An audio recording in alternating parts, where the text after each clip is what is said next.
Welcome to the Prophecy Club, where we study and research Bible prophecy. Our topic tonight is America's occult holidays. Now, I was raised celebrating these holidays and doing things like trimming jack-o'-lanterns, and I went on trick-or-treat, and I didn't understand what I was doing either, so don't feel bad when you hear some things tonight that drop your mouth open and say, I had no idea what I was doing and what I was really celebrating. But in fact, there's a lot of occult behind our holidays. Now, that's not to say that we should not celebrate the birth of Jesus or the resurrection of Jesus. I will celebrate my Lord's holidays. But there is a lot of occult that is wound in them, and he's going to be exposing that. Well, who is he, and has he earned the right to talk about that? As a matter of fact, he has. His family has been in the Illuminati for 189 years, 7 generations. He's a third-degree master witch. He was raised in an occultic Illuminati family. And I asked him, I said, Doc, have you read books? Have you researched this? Did you go down to the library to learn all of these things? And he said, no. He said, this is just the way we lived. This is the way we celebrated our God. And Christians are celebrating the wrong God in some of these occultic ceremonies. Our speaker also has been on and appeared in and consulted for the Oprah Winfrey Show, the Geraldo Vera Show, Hard Copy, Inside Edition, Unsolved Mysteries. And there's one thing that I really like about Doc. He is really after winning souls, taking them out of the devil's kingdom and putting them in God's kingdom. He is a real soul winner, and he loves the Lord. Will you help me welcome Doc Marquis?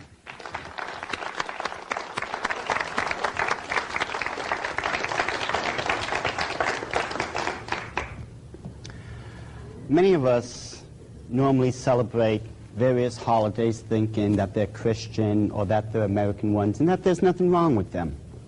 What we are going to learn tonight is going to startle most of you. Hopefully it'll challenge you. If nothing else, this information has been kicking up a lot of dirt. I'm not kidding. I have seen reactions that I did not think was going to happen. I am talking about where people literally, I tell you, you'd almost think that they were going to get into a fight over this. But then again, as Christians, we're not supposed to be standing still anyways. We're supposed to be moving and serving the Lord. Now, I'm going to give you the very short version of how I got into the occult to begin with. When I say short, I'm not kidding. I have a ton of materials I need to present to you people. When I was 3 years old, I was brought to my dedication ceremony in the Illuminati. Now, this is not unusual. Many people here in the Christian community, you will take your children, you'll bring them to your various churches, your denomination, what have you, and you'll offer them up to God, correct? Well, in the occult world, they're doing the same thing, except they're offering their children up to Lucifer. Now, this is nothing unusual. It really isn't.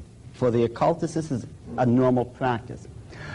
When you look at anything in the occult, all you have to do is compare it to the Bible.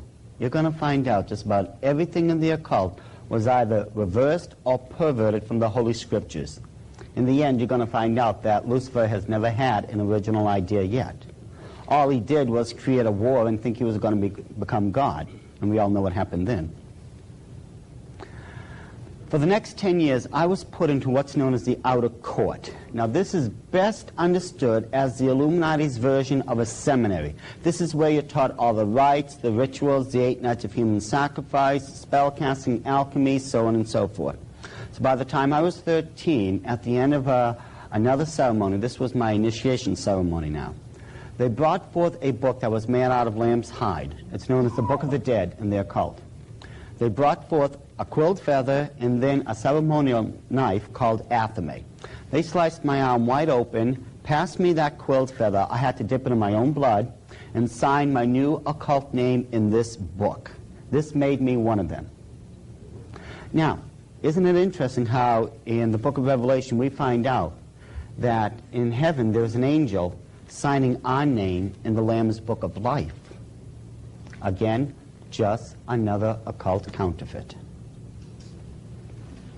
For the next 4 years, I was going through the ranks like all other Illuminists, to where by the time I was 17, I became initiated as a High Druid priest, or what's best understood as a third-level witch or a master witch. At that point, it gave me authority over a particular region. Now, a region is a governing area in which, in this case, the third-level witch had full authority over. We had a little bit more than 1,000 Illuminists within this area at the time. A year and a half later, I went into the United States Army under orders from my bosses in the Illuminati. Now, this was not my idea. Okay, don't get me wrong.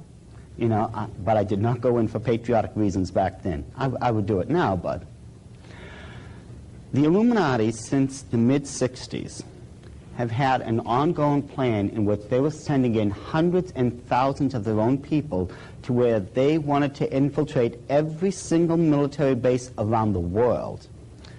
Once these bases were infiltrated, they would start setting up their own covens. Now, the reason they were doing this was so that they could recruit key people from the military into their own ranks. And this would help them out tremendously. Let's say you were into communications, and I initiated you into the coven. Well, because you had access to communications, you're one of us. I now have access to communications. If you had access to supplies, I had anything I wanted because you were now one of us. I had access to what you had access to. And unfortunately, the Illuminati is too good at what they do because as of April 1978, if you check the Army Chaplain's Handbook on Religious Requirements, you will find out that just about every single major occult religion is listed in it. We're talking Satanism, witchcraft, you name it, it's just about there. And it's all legal. They're federally recognized, they have tax exemption, they have priesthood status, and it's all perfectly legal to be practiced on every single military base throughout the world now. And you know, there's nothing we can legally do to stop it. Of course, we weren't going to be told that this is what was really going on, but nevertheless, they did it. Well, to make a very long story short, when I was at Fort Lewis, Washington, a young man, I didn't know him too well, he was just an acquaintance, walked up to me and started a conversation. Shortly after that, he had to leave, but he asked me if I wanted to go to church with him on Sunday. You know, and back then, of course, there was no way you were going to get me to set foot in any church. You know, but I have to tell you the truth. Let me tell you, for the next 3 years, my life literally was a nightmare. Because no matter where I went, and no matter how far I went, there were some born-again Christians just waiting to witness to me. I mean, they were falling out of the trees, jumping out of the bushes, and I am not kidding when I tell this. This is the truth. I actually saw one jump out of a moving vehicle once to try to witness to me, but I ran faster that day than that Christian did. To wrap it up, as I was saying, I have a lot to present, but at the end of those 3 years, I finally saw what I was doing in light of what the Christians were saying all along. On April 15th, 1979, I went into a Christian church as a sold-out slave of Satan's, and I left as a born-again child of the King. And for the last 18.5 years, I've been running a ministry called Christians Exposing the Occult. We're in there trying to get people out of the occult. There's more going on nowadays than most Christians would realize. And it's sad. It really saddens me at times because we're the only ones who actually can be used of God to get these people out. And so many times, we just don't seem to be doing it. What we are going to be doing now, as I stated before, we're going to be going over certain holidays. Just about every single holiday you can think of, and we're going to get into the origins of all this. I am hoping that at the end, this challenges you. Not to go out and have me shot, but challenges you as a Christian, your conviction, your dedication to Christ. There are 8 nights of human sacrifice on the Illuminati's calendar. Starting from the top, December 21st is the night of Yule. It moves down to Imbolg, Ostara, Beltane, Litha, Lughnasadh, Mabon, and finally Samhain. Now the reason December 21st is at the top is because according to the Celtic calendar, This is the calendar that the Illuminati uses to this very day. The last day of the old year is October 31st. It begins on November 1st, the new year. Now you're going to find out this will have great significance. We will be getting to that. As we look through these nights, you're going to find interesting things are happening to them. If you recall in Genesis chapter 1, I believe it's verse 16, the reason God put the sun, the stars, the planets up in heaven was for us to measure the seasons by and to watch out for certain signs. This was the very specific purpose God put them there. And look at this. The winter solstice, the spring equinox, the summer solstice, and the autumnal equinox. Those are the seasons we're supposed to measure on the calendar. And yet, look at what the occultists did. Already they started perverting it by putting those nights of human sacrifice right on them. And mind you, those 4 nights that line up with the 4 seasons, those are the minor ones. That's to say, almost as if to say, well, God is so minor in his plans that we're not even going to bother to recognize them with the major holidays. Nevertheless, these holidays constitutes already a perversion of our calendar. And you're going to see just how bad this has really gotten. Starting with December 21st. From December 21st down to February 1st, there was a 6-week period. From February 1st to March 21st, there was a 7-week period. Then notice how the pattern keeps repeating itself. 6, 7, 6, 7, all the way down. And there is a very good reason for this. You will also note that those groupings of 6 and 7 constitute sets of 13s, 4 13s to be specific. And you're going to see this pattern repeated as we go along. How many people have heard of numerology before? Just raise your hand, please. Right. We all know that numerology is where you take numbers and you assign them to specific letters. There is another system in the occult that's known as gematria. Gematria will give you the definition to all the different numbers. For instance, 19 is the number for faith, 35 is the number for hope, so on and so forth. The ones we want to concentrate on is the number 6, 7, and 13. 6 is the number for man, 7 is the number for God, and 13 is the number for depravity and rebellion. It's very important to remember this because when we look at these calendars, you're going to find out that by using this numerical pattern, what they are actually stating is that through depravity and rebellion, they're placing man above God. And isn't this exactly what had happened in the great war in heaven when Lucifer and his followers were thrown out? He wanted to be God. It was through rebellion that he was thrown out. And if you remember, the scripture even tells us, for witchcraft is as the sin of rebellion. On this next transparency, we're going to add a couple things. Notice Yule, December 21st at the top. Right next to it, you're going to see Christmas. After that, we drop down to Groundhog's Day, which is on another night of human sacrifice, this one being Imbolc. May Day on the human night sacrifice of Beltane, and Halloween on the human night sacrifice of Samhain. These are just some of the holidays, some of the major ones that we celebrate. And can you see how they're already lining up with these occult Sabbaths? And you're going to find out that there was a reason. As we go through this, you will also note we're going to add different ones to it.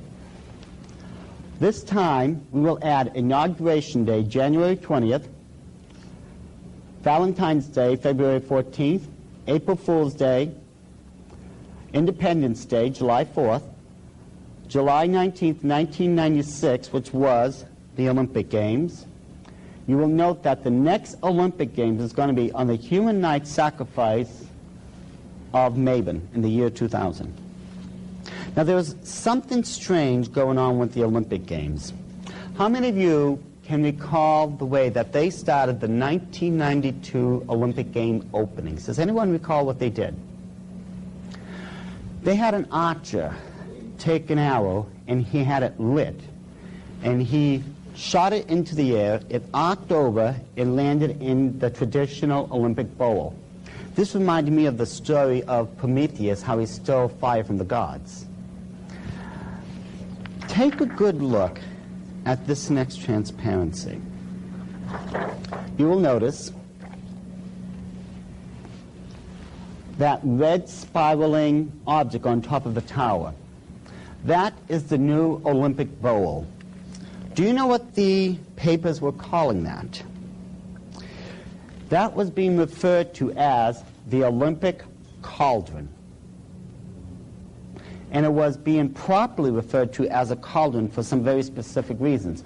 First of all, just by looking at it, you can tell that this cauldron is a red one. It had to be red because the first family of the Illuminati, the head of it to this very day, Lord James Rothschild himself, his name Rothschild from the German means red shield. Second of all, you will notice how that cauldron is spiraling down and inwardly. There's a very good reason for that. When witches, especially those in the Illuminati,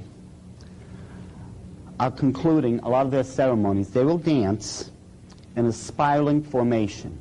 The reason it spirals inward is because they're bringing together, supposedly, great metaphysical energies to where at the end of the ceremony they will release all this through the cone of power, and then it will go out to do whatever they want it to do. It's for this reason that they do that spiraling, because of the spiral dance.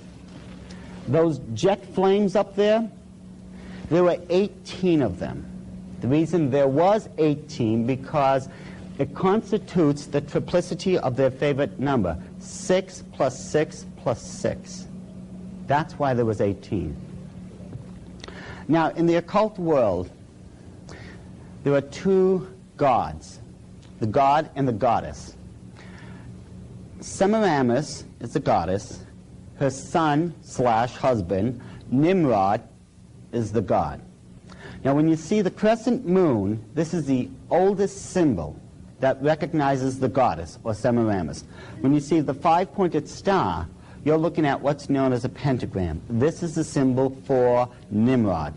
Now, when you see the crescent moon and the five-pointed star in the center of it, you are looking at the oldest sign in existence that symbolizes both God and goddess, Semiramis and Nimrod. If you will look right here, you will notice this is a crescent moon. And you will see the five-pointed star sitting right in it. If we were to take that out, you would see another crescent moon here with a second star right above it. And then after that, the last crescent moon under the bottom with that yellow star up there. This is the new emblem for the Olympic game. As I stated before, the next Olympic game is going to happen September 21st in the year 2000, Sydney, Australia. I can only imagine what they're going to do this time. I don't expect it to get any better. I'm expecting it to get a lot worse. There is a reason why these days were put in the specific pattern they were. Starting at the top. When we look at Inauguration Day, January 20th, this is when your president takes his oath of office. Do you know originally it was never that? It used to be November. The Illuminati had it moved up purposely to where it fit the pattern. And we're going to go with that pattern right now. You will notice Inauguration Day is exactly 13 days before the human night sacrifice of Imbolg.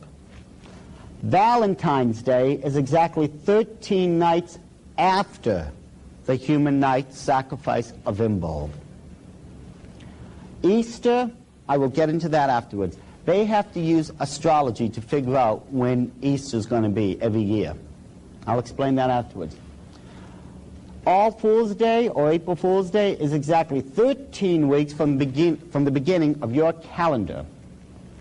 Independence Day is exactly 13 days after the human night sacrifice of Litha.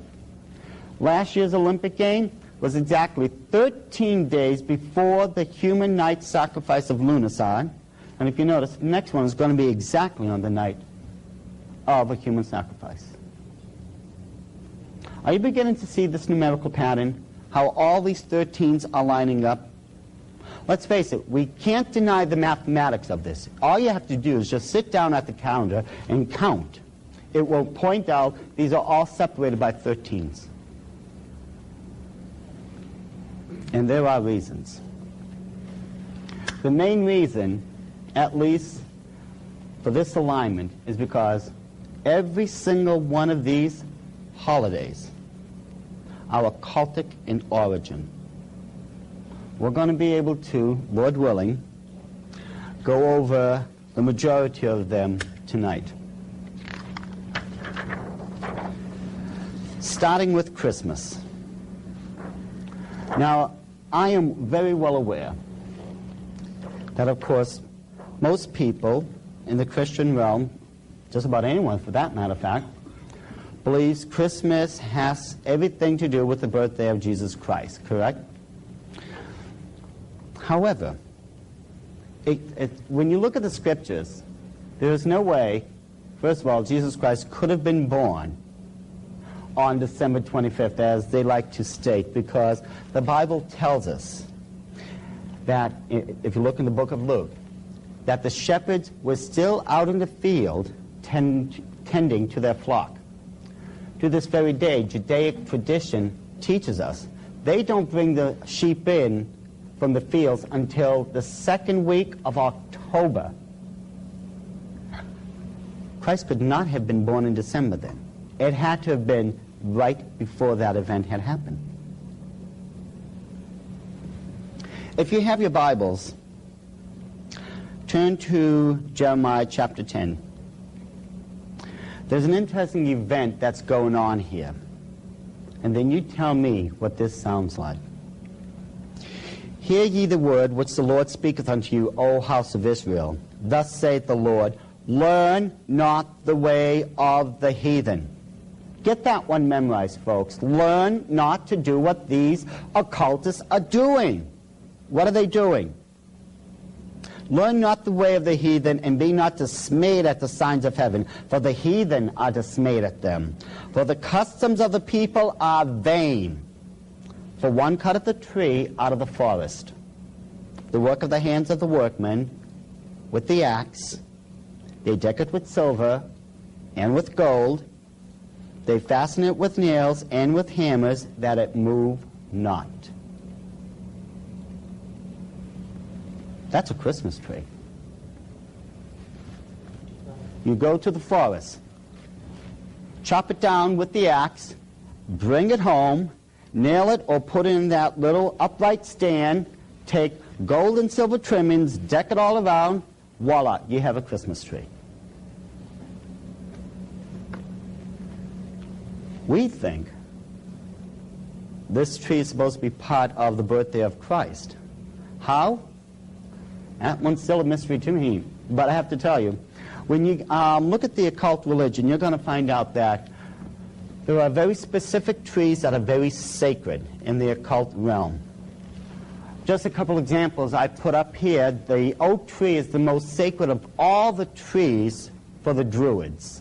The Druids were the high priests of the Celtic tribe. As a matter of fact, the name Druid from the ancient Gaelic means the men of oak. The Egyptian, well, they had plenty of palm trees around there. That became a very sacred tree to their god Ra.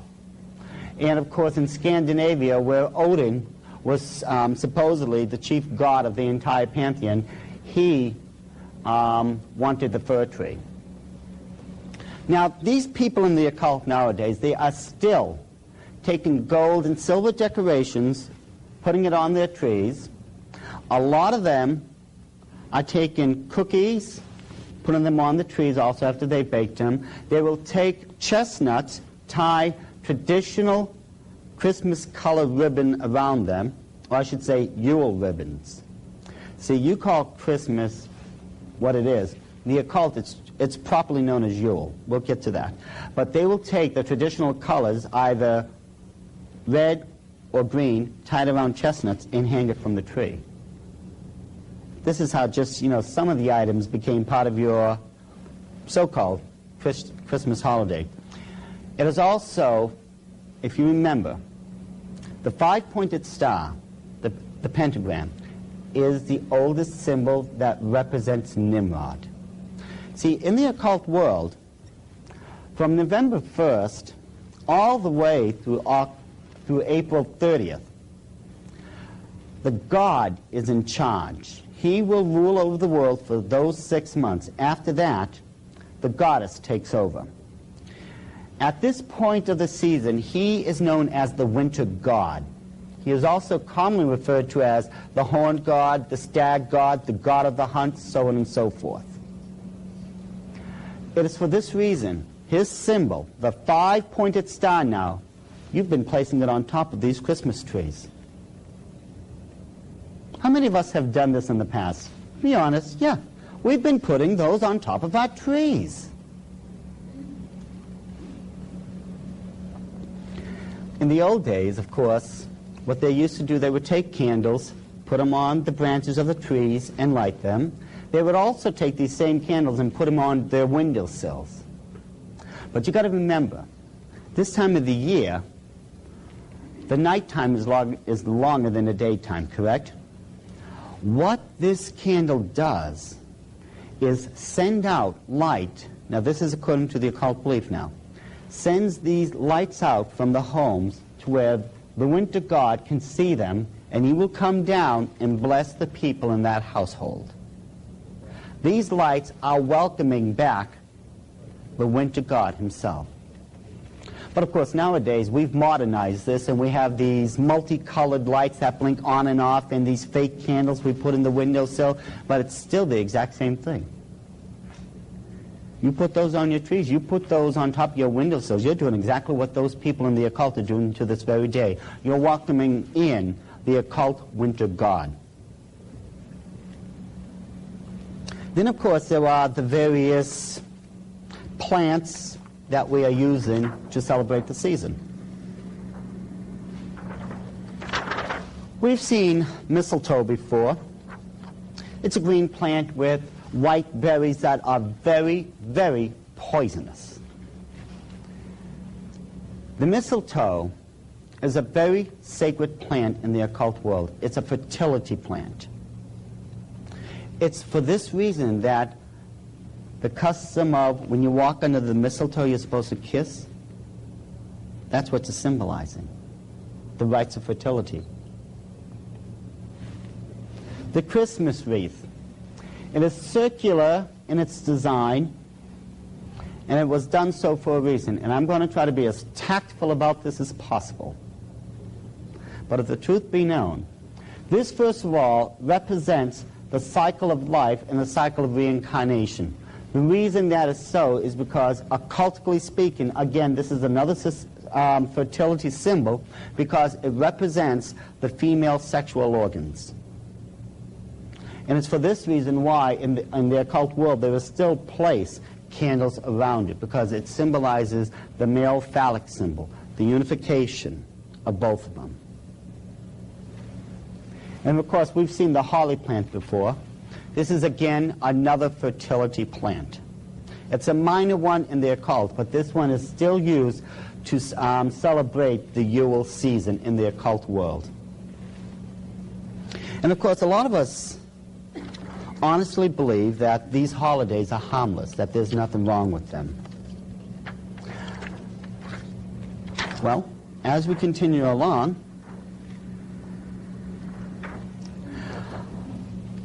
how many people if this is really a harmless holiday, could it honestly right now explain the origins of Santa Claus? Let's face it, Santa Claus, just like these holidays, just didn't fall out of heaven. They had to have come somewhere. In the occult world, remember, as I stated before, the winter god is known as the stag god. Through the myth that are found in the occult world, Satan is actually trying to convince his followers that he is like God. See, God has three qualities that, of course, no one else has. He's omniscient, omnipresent, and omnipotent. He sees all, he knows all, he is all-powerful. This is God, just part of God. When we look at the characteristics of Santa Claus, how many of us remember Santa Claus is also omnipotent, according to the legends? Do you know he can tell you at any given time who's been bad and who's been good? And according to one popular story, Santa Claus learned how to pick up snow and make it into a snowball. And this snowball is actually used as a crystal ball. He actually learned to do this through the winter god. He's got the power to look through this crystal ball, use it as a scrying device, and divine who's been good and who's been bad. As far as him being everywhere, well, yes, according to the myths, he also has the ability to be like God and be omnipresent. Because according to the story, he can circumnavigate the world in hours and give everyone what they deserve. And if you look at the Scandinavian legend, especially where we get into Odin, according to the ancient myths, Odin took out one of his eye and threw it in the well of knowledge. So he himself would gain wisdom. Now, aren't these the three things that make up God? All-knowing, all-powerful, and all-present. This is exactly what Satan is telling his followers through this particular occult holiday. And mind you, why do you think they have reindeers in this story? They symbolize the stag god. These are stag creatures, aren't they? And there's 8 of them for a very specific reason. 8 in gematria stands for new beginnings. However, 8 is the only number when you place it on its side becomes an occult symbol. And that is the symbol for infinity. The infinite yearly return of the stag god. Why do you think Rudolph, has a red nose? It's the traditional colors. In the celebration of Yule, in the occult world, there is always red and green. These are the 2 colors that are used during that time of the year. The mistletoe, holly, wreath, the pine trees, the fir trees, all of them are green. The holly berries, the bows, Santa's clothes, Rudolph's nose, all that is red. You people didn't create this stuff. It was already there. All that happened is that it was brought into your American calendar and it became Americanized and Christianized. That's how you get this. So the question is, whose birthday is December 25th then, if it's not Jesus Christ? Semiramis and Nimrod, the 2 original co-founders of the occult world, had a child. He was known as Tammuz. Tammuz was born on December 25th. 4 days before December 25th is when the night of Yule begins. It was purposely brought to December 25th for a reason, as far as Christmas goes. It was done for a reason.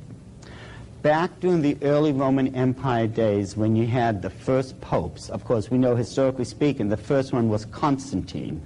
He took over Rome in 313 A.D. and then established the Council of Trent and declared what was known as the Edict of Milan in 323 A.D., to where he started what he wanted now, what he called a state religion. Now, Constantine, and this is historically, you can prove this easily, was a practicing pagan. He was an occultist. He took these pagan occult rituals and holidays, put them in this new state religion, and if you would, candy-coated it with an air of Christianity. The reason he did that, because he knew the pagans would recognize this for what it really was and still come in. December 25th, as I stated before, is the birthday of Tammuz. What was also going on during the Roman empires in those days, on December 25th now, was the day of Saturnalia. To the Romans, the head of all the gods was the god known as Saturn. This festival to Saturn was marked with a couple very specific events. First of all, there would be great banquets. Second of all, people would be drinking till they could drink no longer. Third, they would be giving out presents to one another. Now think about this. Don't we have our traditional Christmas banquets to this very day? Aren't we having wassail and other different types of drinks during this holiday? Aren't we exchanging presents on December 25th? All this you get because of the occult. When you think about it, what would any of this have to do with the birthday of Christ anyways? Even some of these traditions, and I do mean traditions, we've been taught tradition and not scriptures. Tradition tells us that there was 3 wise men that made it to the manger, correct? Scripture tells us those wise men never made it to the manger. They never made it till Christ was 2 years old and he was in his Father's workshop. That's what the Bible tells us. Tradition tells us otherwise. Tradition also tells us, well, this is the birthday of Jesus Christ. We have to make up our minds if we're going to go by tradition or if we're going to go by Scripture. As I stated before, this is going to strike home, and it may hit some of you very hard. But the truth is, as born-again Christians, we have to remember Jeremiah chapter 10 tells us we are not supposed to learn the way of the heathens. You will find out when Joshua was bringing the children of Israel into the promised land, the reason God threw all those people and those nations out was because they were all practicing the occult religions. God named the 9 reasons why they were being cast out of those nations, and every single one of those reasons, you look at them, were occultic ones. This is how evil, how foul this stuff is in the eyes of God.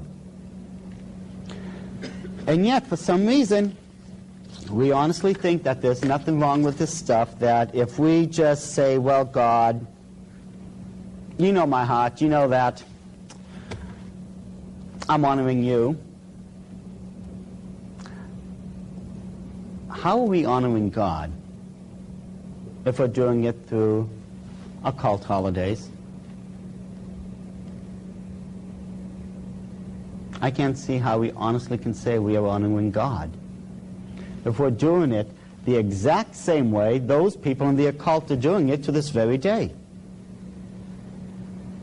And yet, of course, there's a lot of other holidays that we think, well, let's put it this way, that we have Christianized. And we have actually fooled ourselves into believing are Christian. The next one would be Easter. This one, let's face it, this one is extremely popular. This one is supposed to be the resurrection of Jesus Christ, correct? And yet, you're going to find out Easter and the resurrection of Jesus Christ have absolutely nothing in common. Now, if you remember in Genesis, at the Tower of Babel, and this is the classic rendition of the Tower of Babel itself, the people there had sinned against God. They formed a one-world government, under a one-world people, under a one-world language, under a one-world tongue, under a one-world religion, which was the occult. The co-founders of this occult religion was Nimrod and Semiramis. God did not want this to happen, so in order to get these people to finally break away from this and their sin, he confused their language. The people went throughout the entire world. Now think about this for a second. When these people left, do you think that they forgot anything? Do you think that they suddenly forgot their occult religion? Do you think they finally that they forgot where they came from and what they did? Of course they didn't. When we take a look at the next great empire that came about after Babylon, we see something very interesting here. Now down here is a great pyramid of Giza. It's on the Giza Plateau in Egypt. But if you look at the top one, that is what's known as a step pyramid. It was one of the earliest pyramids ever built. It was built by the pharaoh Djoser. Isn't that the exact formation that they were building the Tower of Babylon with?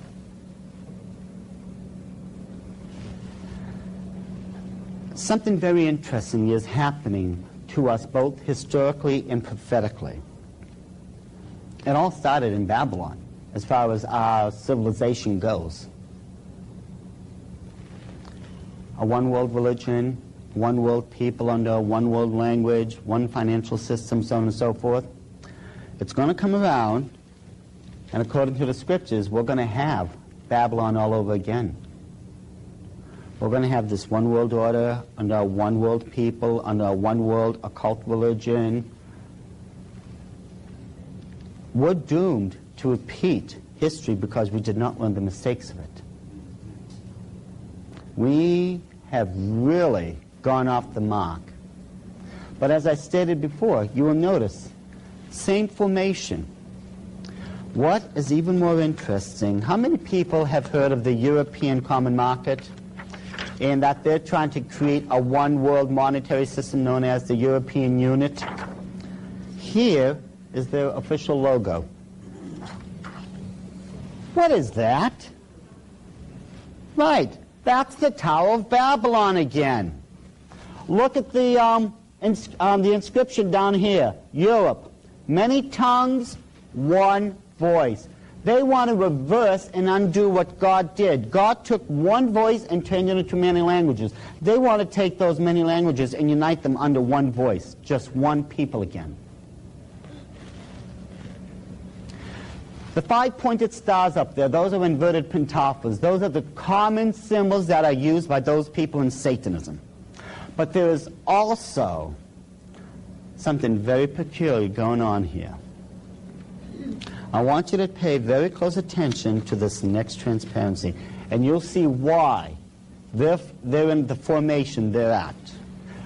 You look at the very top of this next transparency, and I think you'll see what I'm talking about. The oldest symbol in existence for Nimrod is the pentaphor. Notice it is above or crowning Babylon itself. This is completely telling you that the occult religion is going to be the head over this new Babylon. We're going back to where we started.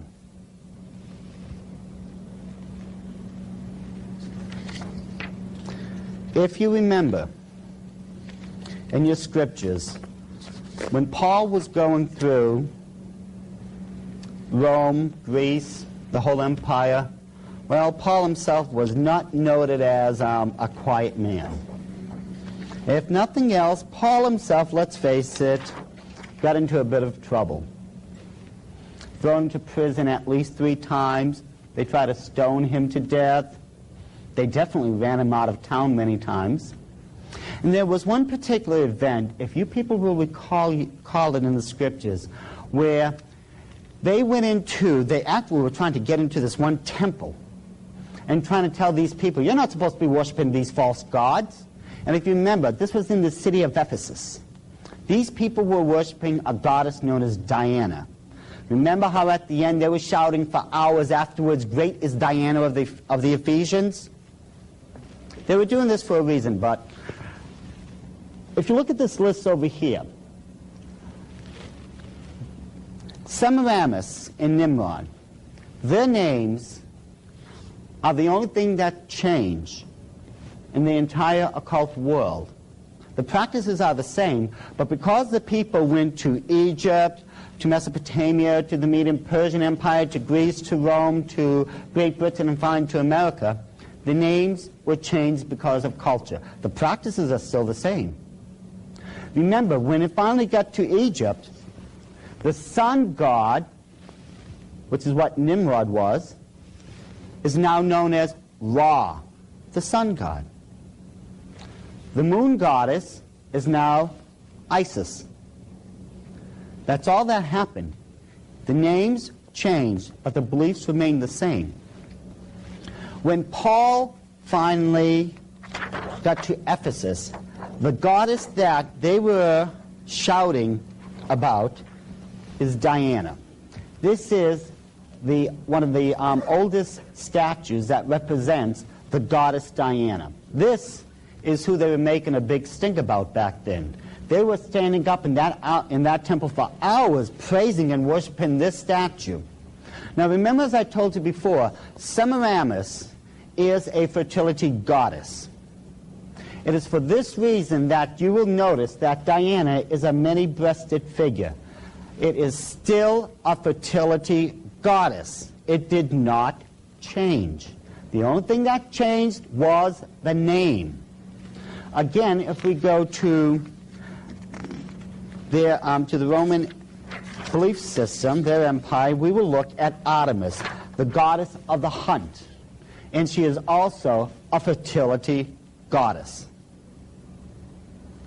These are the pagan people that the people in Egypt were worshiping. Now, why are they worshiping a fertility goddess? What's going on? How did this bring about Easter? According to those legends, which are still found in the occult world today, after the first year when Semiramis had died, a giant multicolored egg had fallen out of heaven and landed in the Euphrates River. It washed ashore and it landed in a pile of wicker reed. You've seen wicker furniture before, correct? We know how strong and durable that stuff can be. Out of this egg, Semiramis, in her reincarnated form as a spring goddess, broke out and would bless those followers of hers. Now, first of all, this is where you get the multicolored egg, the Easter egg, from. This is also where you get the Easter basket from. And the reason you get the word Easter is because of the Babylonian. In the Babylonian Talmud, you check on the name of Easter. It is properly spelled I-S-H-T-A-R. It got confused, a lot of people got this confused, with the Egyptian rendition of it. A lot of people thought it was Ishtar. But if you check the original transliteration, the Babylonian one, it is still pronounced Easter to this very day. That is just another name for Semiramis, the moon goddess, or the fertility goddess of the occult world. Now, how many people, be honest, have ever attended a sunrise service? Just raise your hand. If you've ever gone, of course we have. Why? Do you know there's nothing in the Bible to base that on? Scripture, whenever it talked about the dawn, the twilight, sunrise, sundown, the night, the dark, the light, the day, it was mentioned. God knows time. He knows when it's light and dark. He put it in the Bible. When you look at the book of John, and the Apostle Peter ran to the sepulchre to check upon the body of Christ, it states, and while it was yet dark, not light, not a sunrise, it was dark out.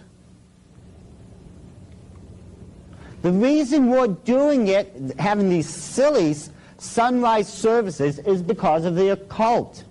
You see, during those times in Babylon and Egypt, they wanted to welcome in the spring goddess, get her here as quick as possible. What they would do, they would go to the Temple of Babylon. The priest would actually have new white robes made for the welcoming in of their Queen of Heaven, their spring goddess.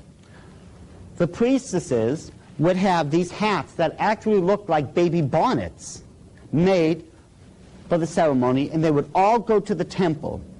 And it is for this reason why, ladies, you are getting your Easter bonnets, and gentlemen, you're getting your brand new Easter suits.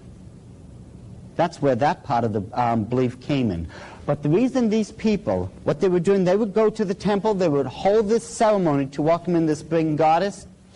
The reason they did it at sunrise is because once the ceremony was over, they could all disperse throughout the land, and whoever would find the new egg that fell out of heaven to where the spring goddess emerged out of, they would be the person who would receive that blessing from their goddess. That's why you have a sunrise service. Semiramis and Nimrod had a son, as I've told you before, named Tammuz. Now Tammuz was nowhere near as good a hunter as his father Nimrod was, because when he was 40 years old, he was killed by a wild boar out on the hunt.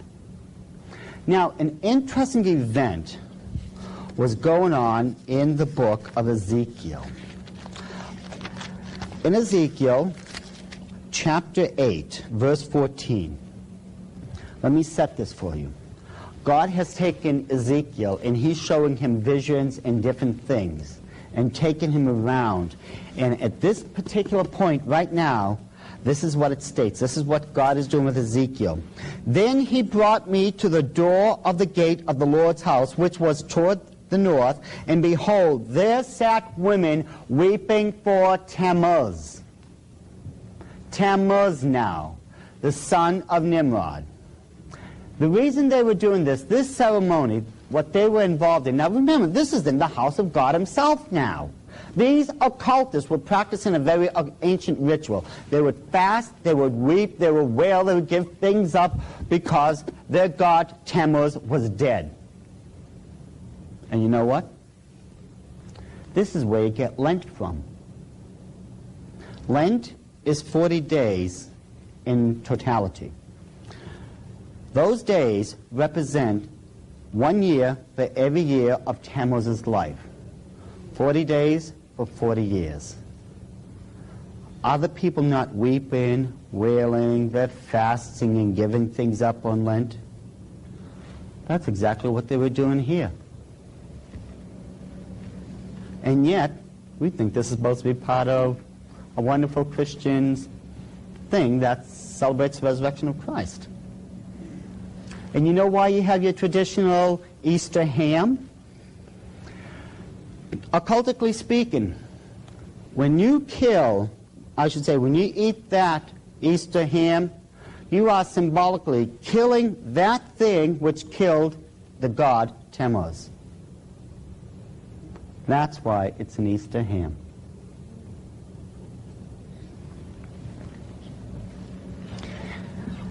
We have brought all these things into the church, and we think of them as harmless Christian holidays, and there's really nothing harmless about them. Now, if you remember, the goddess is coming back during this time of the year. She's known as the spring goddess, and this is a typical drawing of the spring goddess. You will notice that the sun is behind her because she is beginning to come into power. Notice how she's holding a cute little Easter bunny and all that. It's a cutesy little scene. But tell me, What does a bunny have to do with the resurrection of Jesus Christ? I mean, I would like just one person for once, I don't care if it's a theologian, a doctor who has his doctorate in divinity, I don't care who it is. Could someone in the Christian world explain the Easter Bunny to me? I can tell you how it came into the Christian world through the occult. North American Indians commonly used a totem pole and carved animal faces in it to depict various gods of their belief, correct? They were doing that back in Babylon. Where do you think they got it from? Remember, this stuff spread throughout the world. Eventually, it had to end up in North America. The oldest symbol to recognize the fertility goddess, that of Semiramis, is the bunny. The reason it is the bunny, because the bunny is the fastest procreating creature that we know of. That's why it was the Easter rabbit, or the Easter bunny. That's where you get it from. This is straight from the occult. And if you don't want to believe me, go to an occult bookstore or to a witch's shop or something like that. They'll explain this to you. If you don't want to believe me, ask them about why a rabbit. What's up with the spring goddess? What is with the name Easter? They'll tell you the truth about this, especially if you try to get them to believe that you're interested in it. Be interested in for finding out the truth. Don't be interested in because you want to join. You know, but this has been going on and on and on for thousands of years. We have just simply taken all this and have Christianized it. For some reason, we as Christians have allowed this into the church. Now, I will tell you, the deception that the Bible warned us about would be very strong. It specifically stated that it would be so strong that if it was possible, it would deceive the very elect of God itself. And I think this is what we allowed to happen. You're being given the truth of what's going on in the occult and how these things became Americanized and Christianized. Once you've been given the entire information, you become responsible to God for it, don't you? Hosea stated, "My people die for a lack of knowledge." How many of you are willing to not just live for Christ, but live for Christ as a responsible, sold-out servant of His? This is what you have to ask yourself. On this next holiday, which you commonly call Halloween, in the occult world they call it Samhain. Now, when you look at the name, it looks as if it's saying Samhain or something like that. No. This is properly pronounced in the ancient Gaelic as Samhain. Samhain, according to occult tradition, was the Lord of the Dead.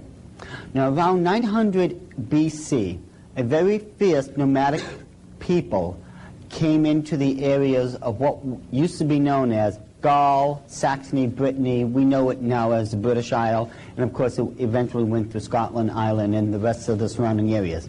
These people were known as the Celts.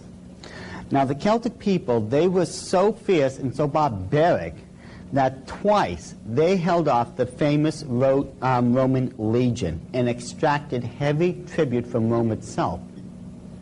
They literally held all power from 900 BC to approximately 900 AD in that area.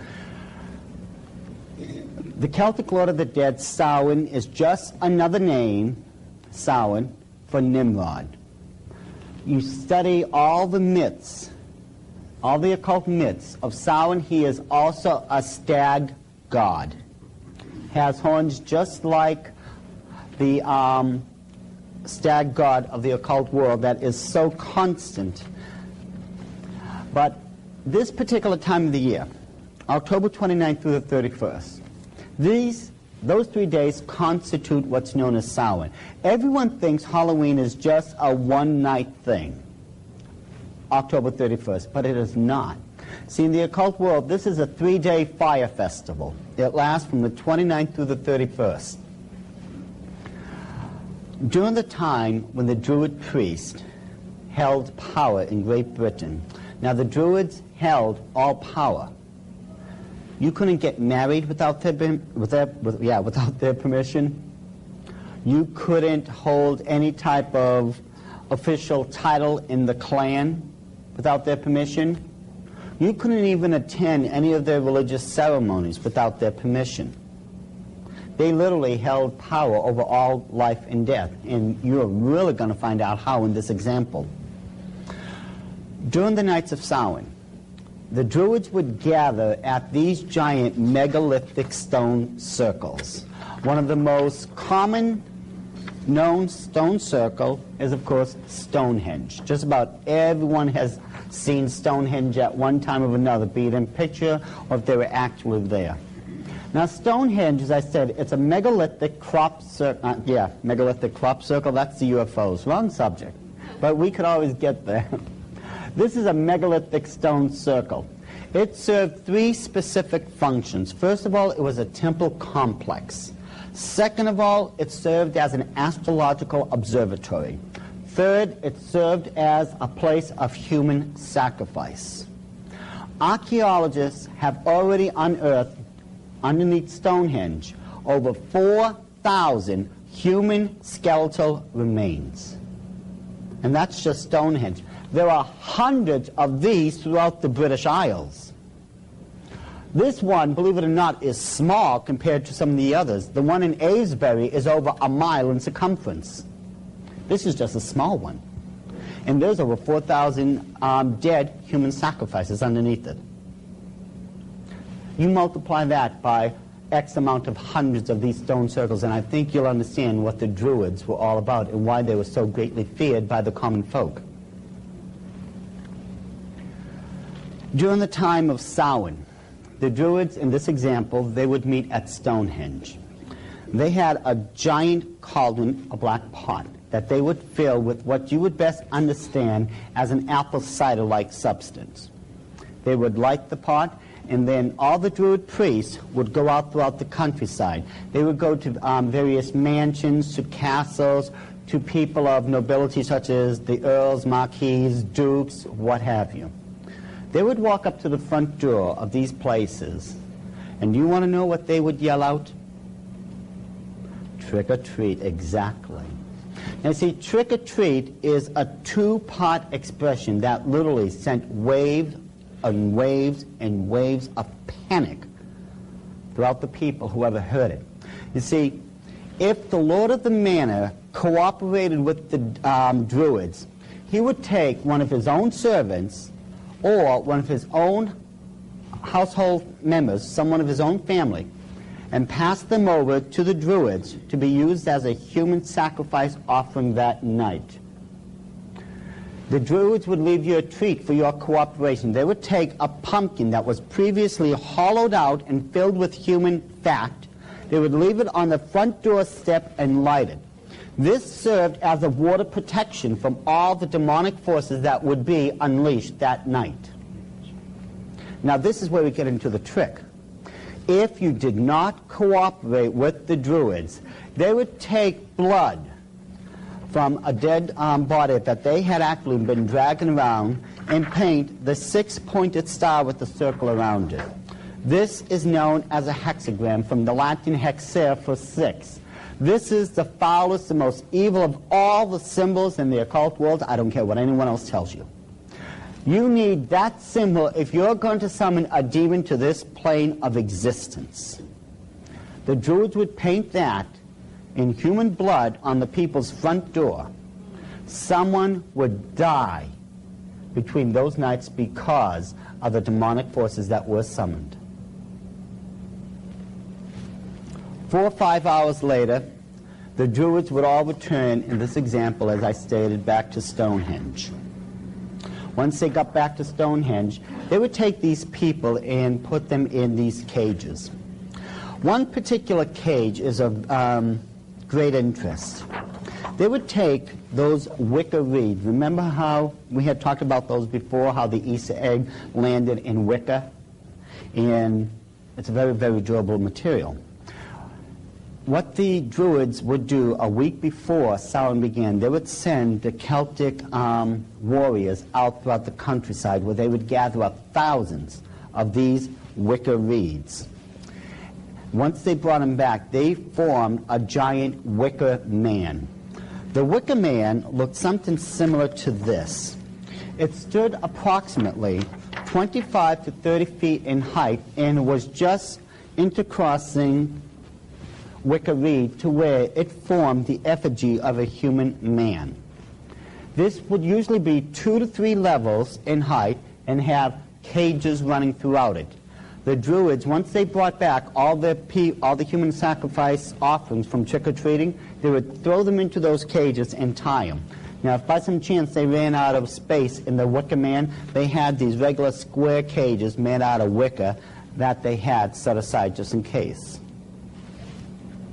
Now, this is where the Druids now would have their version of fun.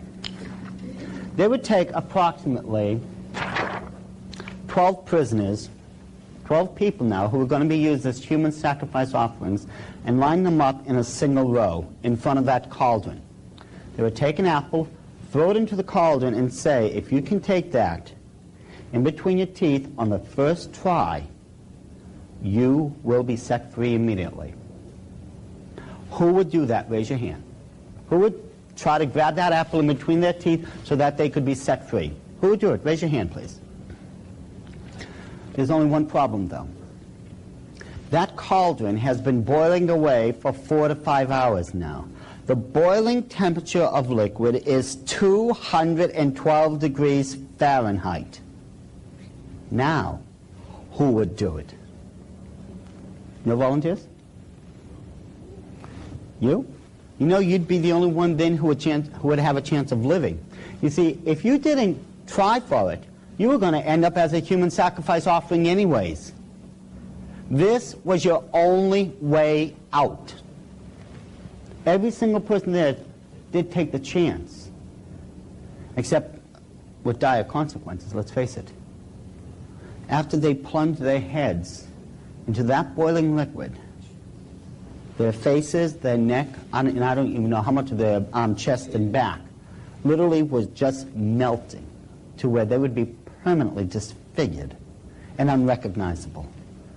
Many of them went blind because of the 212-degree liquid that was burning their eye sockets away. Many end up as partially or permanently deaf because of the damage that was done to their ear canal and the damage that was done to their speech and to their respiratory system because all that liquid was funneling down their throats while they were trying to grab that apple. And yes, this is where you got that cutesy little game, bobbing for apples. Now, if you did grab that apple on the first try in between your teeth, they held to their promise. They let you go. Some life afterwards. But if you didn't do it, they would throw you on the ground and behead you right there on the spot.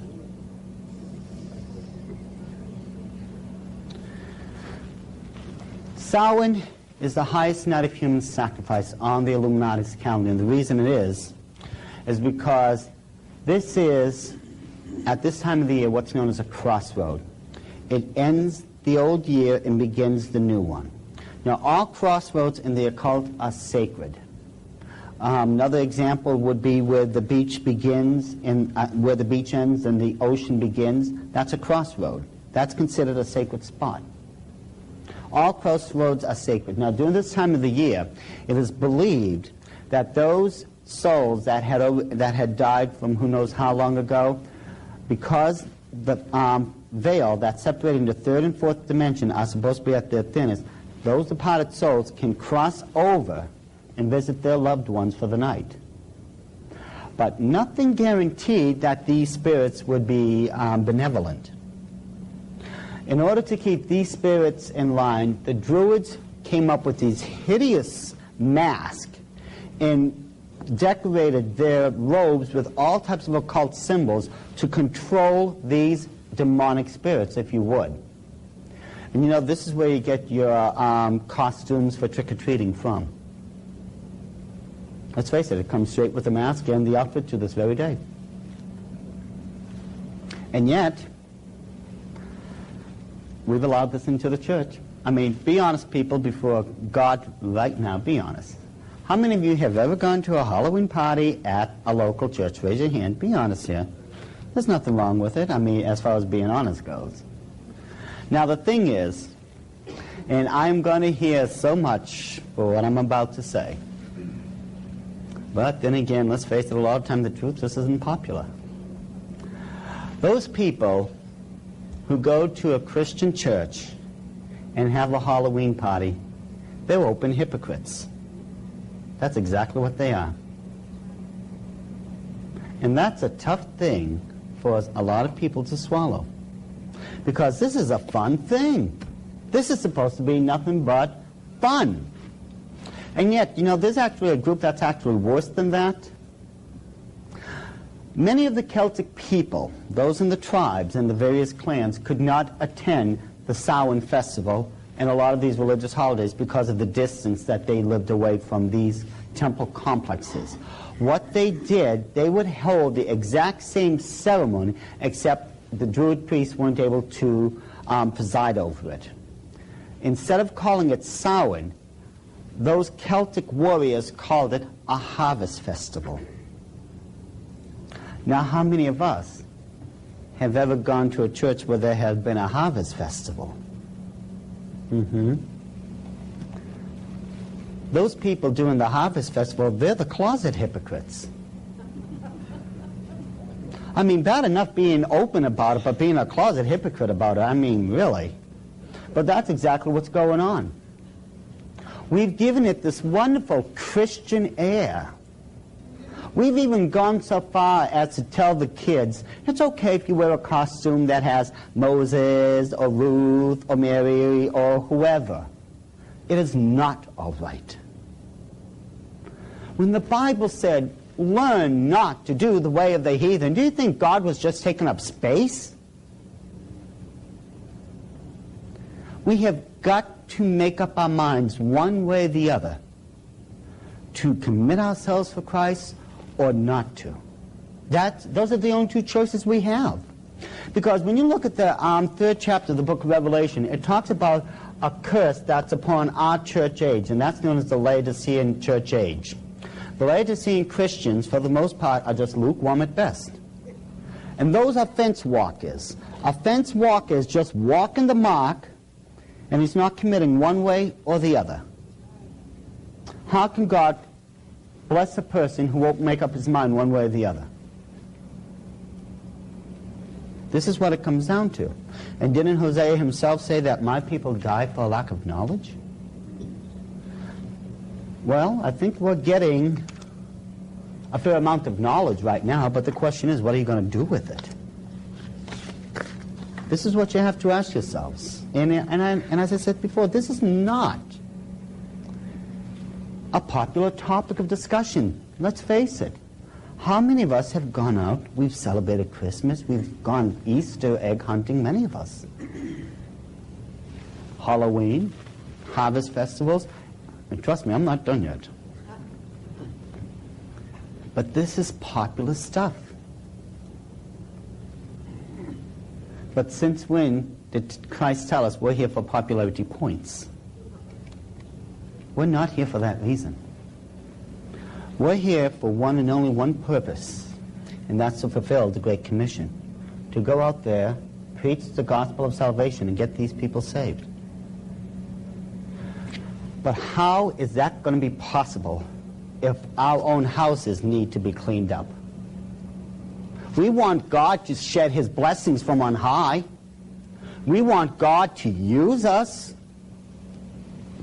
How can we honestly expect God to do that if we're doing the exact same thing the heathens are doing? In the occult world, nothing has changed. And this is more than 5,000 years old. And if my pastor, Bruce Wilson, was here right now, he would be looking at me and wondering what's getting into me. See, I have a deadly fear that one of these days God may call me into, the ministry to become a preacher. No. My gift is in teaching, and I'm just praying God never does that to me. Don't get me wrong. Preachers are some of the nicest people on God's earth. You should make a friend of them. But it just isn't my gift. It really isn't. But the truth is, really, how are we ever going to be used of God if we don't clean up our own houses first? There is just so much that we, and again, here I go, people, that we would love to blame other people for doing. Oh, do you see what that person has done? Oh, don't go near, my children can't play with that girl because her parents or her does this and that. I think we should start pointing the finger here first. Christ said, don't worry about the little sliver of the mote that is in their eyes. Worry about the 4x4 that is in yours right now. Then you'll be able to see spiritually to help them. Now, what could possibly be so harmful or occultic about St. Valentine's Day? It's a day set aside for lovers, isn't it? That's what it's known as. It's the holidays of lovers, correct? If you recall, remember how I told you, Nimrod, Semiramis, and Tammuz, they were the first family of the occult. The occult beliefs did not change. All that happened when it went to the next culture, just the names changed. The beliefs remained the same. If you go back, you can actually trace all this stuff. Now, with Valentine's Day, notice how this is exactly 13 days after the human night sacrifice of Imbolc. This is nothing but a complete camouflage for an ancient fertility ritual. Now, how many of us have seen this cute little boy before? It's a little difficult to see, but this is Cupid throwing an arrow at his victim known as Psyche. See, Cupid, according to all the legends, he was not a bare-bottomed little cherub just shooting arrows. He was a troublemaker. He got in trouble with the gods themselves, And he himself, as I said it, boy, did he get into a lot of trouble. But Cupid, if you check this very carefully, according to the legends, was the son of Venus. Originally, his name was Tammuz. Remember, he's the son of Semiramis. Venus, originally, is the daughter of Jupiter. Well, Semiramis was the wife of Nimrod. Now, this here is the famous rendition that's known as the Venus de Milo. It was found in Milo, Italy. This is the fertility goddess. This is the big brouhaha, what St. Valentine's Day is also about. It is nothing but the reenactment, as I stated, of the ancient fertility rites. Because, continuing on, you find out, Jupiter himself, according to all the myths, was the head god of the pantheon. He was the sun god. Nimrod of Babylon was declared to be the sun god. And if you notice, once it got into Egypt, what was Ra known as? The sun god. It didn't change. Only the names did. That's it. And during this festival of Valentine, there would be a lot of drunkenness going on. There would be sexual orgies going on. And the two most famous sacrifices that people would bring to the temple, to the goddess, were sweets, such as candies, and spring flowers. And isn't that what we're doing to this very day? How many of those candy stores are making a killing, let alone the floral shops? This is the exact recreation of that ancient fertility ritual. And mind you, back then they had a symbol that they used for this ceremony, and it was the human heart.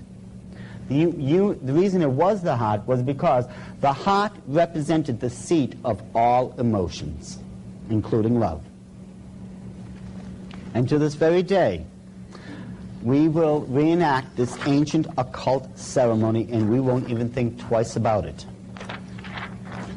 Now, this one is one of my favorites. Groundhog's Day. What could be so occultic or harmful about a groundhog? Well, first of all, groundhog is celebrated on the night of what's known as Imbolgan, the occult. It's the night of human sacrifice. But did you know that the groundhog has great metaphysical powers? He can divine the future. You take this creature, you hold him up in the air, you look down. If his shadow is there, you're going to have a long winter. Well, if you're still holding him up there and you look down and there's no shadow, he's your friend now because you're going to have a short winter. This cute little fellow that they're constantly using every year that you see on TV, that's Punxsutawney Phil. Punxsutawney Phil has the ability to tell not only the future, but the weather better than the weatherman. Anyways, oh, by the way, how many of you had ever seen that movie, Groundhog's Day? You want to talk about reincarnation and what it's all about? Anyway, the groundhog itself is the perfect representation of the spring goddess. We're going to do a comparison in a minute. But over here, we see a young maiden, a mature woman, and an old lady.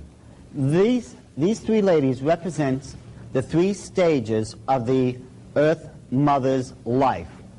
She comes in as a young maiden. May 1st, she matures into the Earth Mother, and around October, she goes into what's known as the old crone.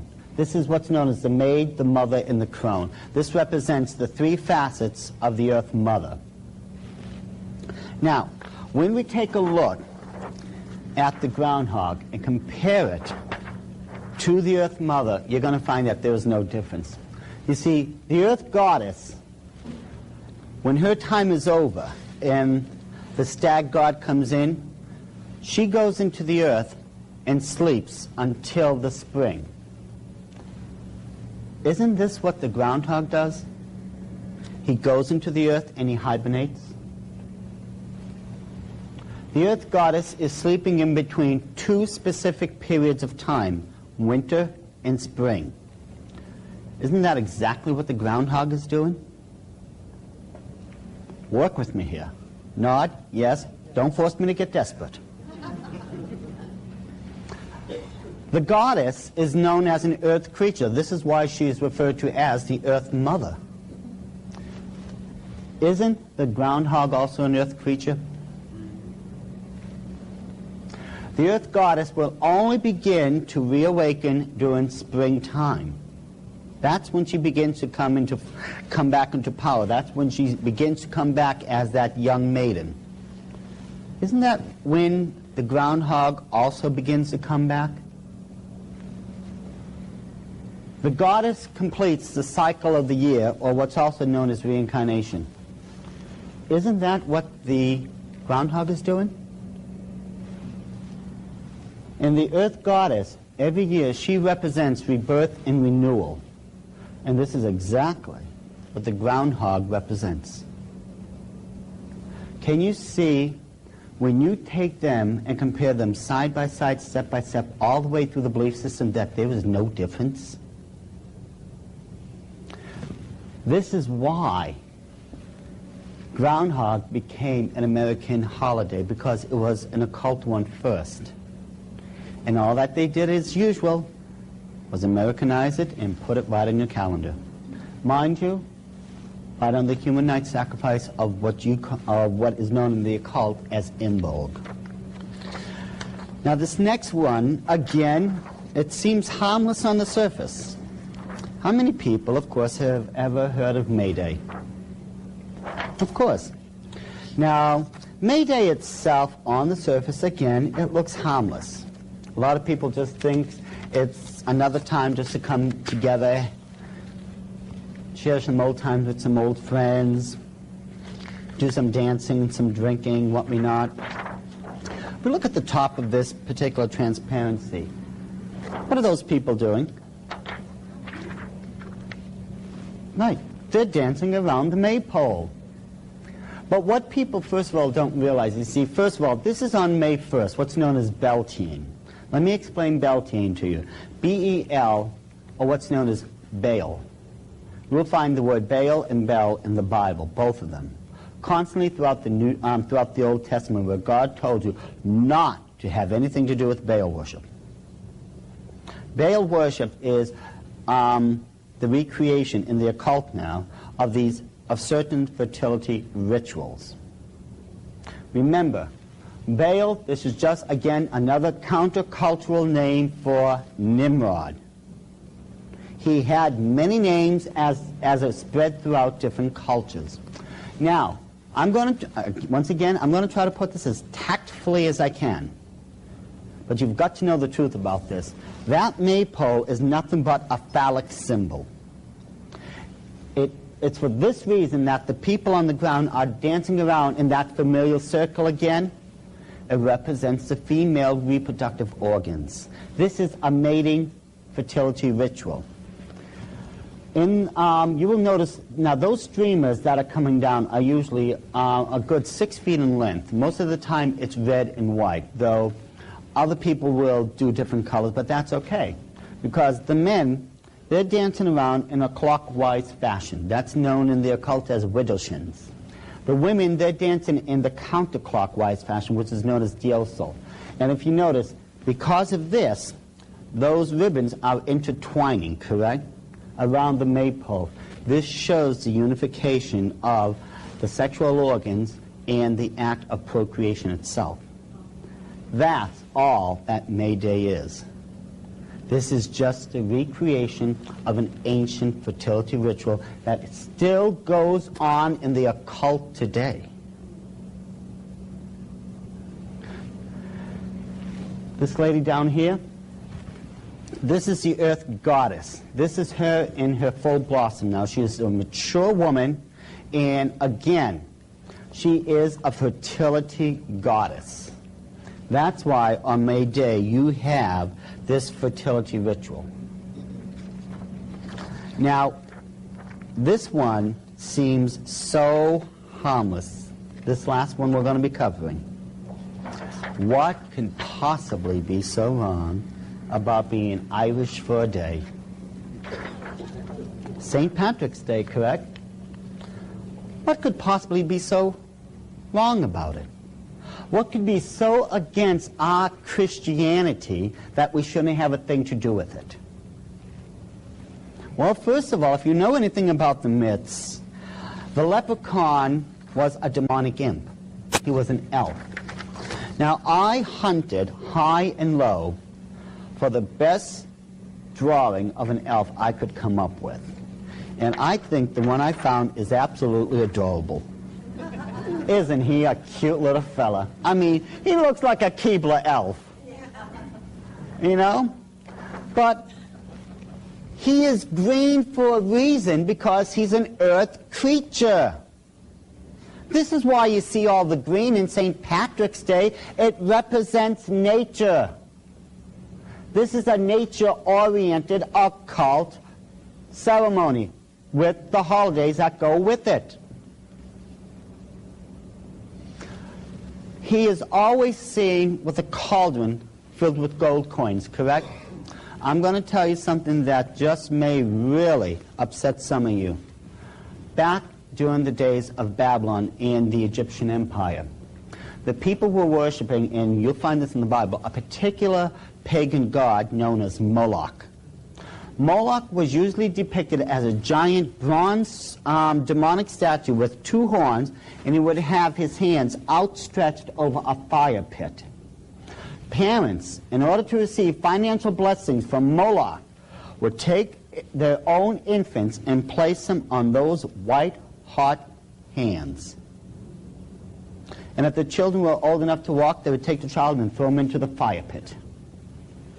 All this because they wanted to receive a financial blessing from their god known as Moloch. It's for this reason that why this demonic creature has that pot of gold. And I'm going to tie this in with these two items. Down here, how many people is familiar with this particular item here? It's known as a shillelagh, right? Think about this. Remember how I told you everything, occultically speaking, you can find as far as a reversal or a counterfeit from the Holy Scriptures? What could that shillelagh be a counterfeit of? What was that? Aaron's rod, exactly. Aaron's rod held great power in it. The shillelagh is where the leprechaun's entire power is held. It is stated, if you have his shillelagh, you control the leprechaun. Remember the design of the Tower of Babylon, how it spiraled? And remember how at the top I told you that there was the temples running through it? Moloch would bless the people through finances, right? It's from this you get the common symbol that's known as the Italian horn.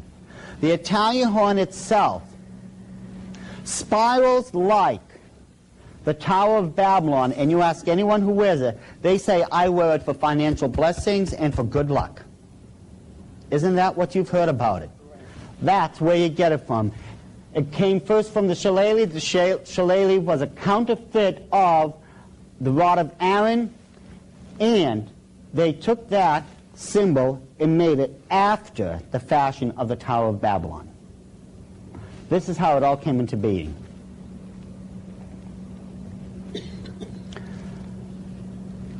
We like to boast to people that we are a Christian people. We are God's children. And yet, when we are honest with ourselves, our practices as far as any of these holidays will say the opposite. Those in the occult, those who worship Lucifer or Satan, whatever you want to call him, whatever occult religion these people are involved in, they're the ones who created all these occult holidays. They continue to this very day. Let's face it, we have Christmas, we have Easter, we have Halloween, we have May Day, St. Valentine's Day, St. Patrick's Day, so on and so forth. We really have to make up our minds, folks.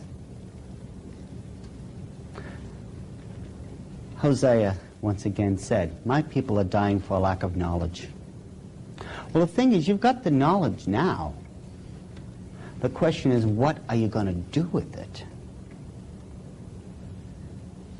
We want to say that we're committed Christians, but are we committed to God, or should we just be committed?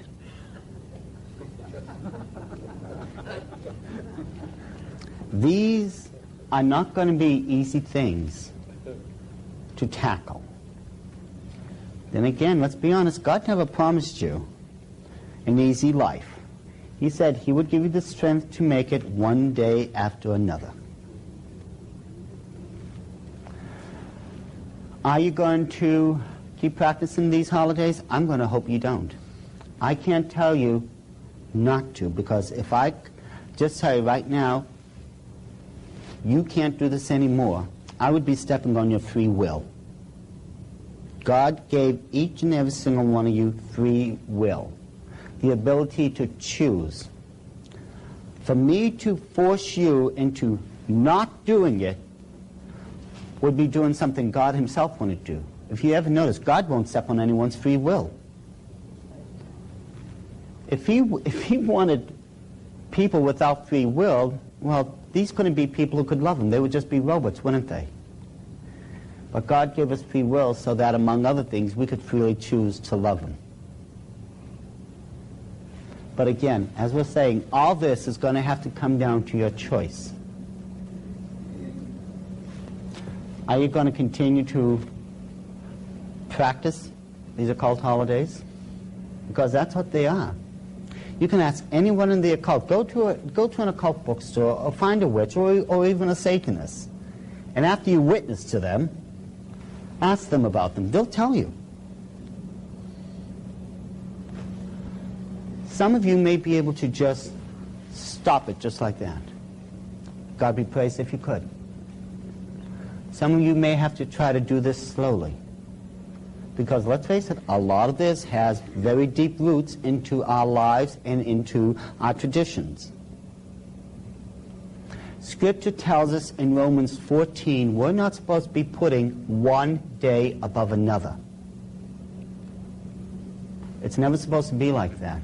And do you know that birthdays were actually started in the occult before any of you had them? In the occult realm, the birthday of an individual is considered the highest day for their life because their god, Lucifer, gave them life. Even though we know that isn't true, but try to explain this to them. But this is actually how birthdays came about.